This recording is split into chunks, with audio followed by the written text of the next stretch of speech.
Ito ang simula papuntang Bitok ang Manok. Ito po ay sa Pagbilao, Quezon. Ang napakagandang forest park na matatagpuan dito po sa Quezon Province. Ang mga kahoy po dito ay dao, lisak, at saka mahogani oh. Yan po ay tinatanim dito sa tabi ng kalsada. Protection po ito sa bundok.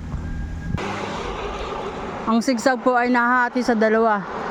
Pagbilao at Atimonan, Quezon. Ayan po, kumakaway-kaway pa ang dahon oh. Sinyalis na ang mga puno po dito ay talaga po maganda. Malamig po ang klima dito. Laki po ng puno oh.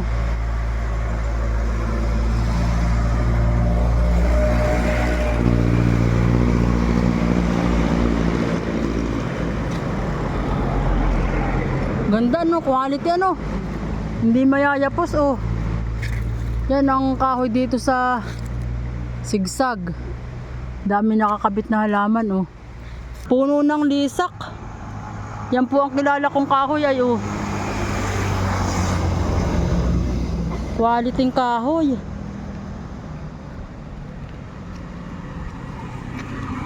Ito na po ang Bitok ang Manok oh. Marami po ditong volunteer oh. Wala po yung mga sweldo. Umaasa lang po sila sa bigay. Oh, dali, dali. Oh, ate oh. Kano daw? Nakamagkano na daw siya?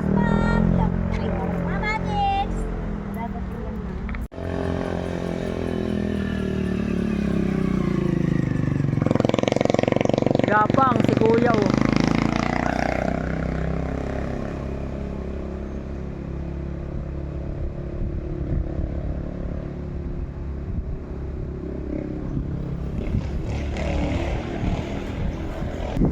Ang national park pong ito ay tinatag noong 1969. Anacleto Alcala ang gobernador. Ito po ay pinaganda ng gobernador ngayon, Hilintan.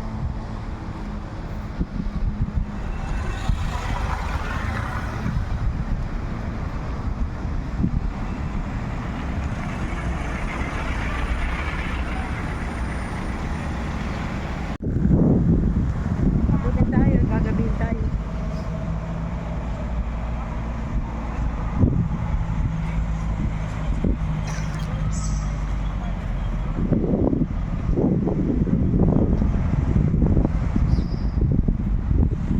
Ito po ang boundary ng Atimonan no, dito sa sigsag, yung may dalawang parang arko.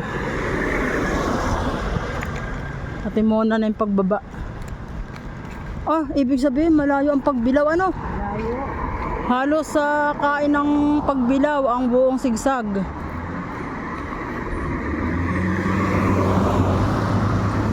Ito na ang boundary niyan oh. Ito, Atimonan na ito. Pagpasok dito.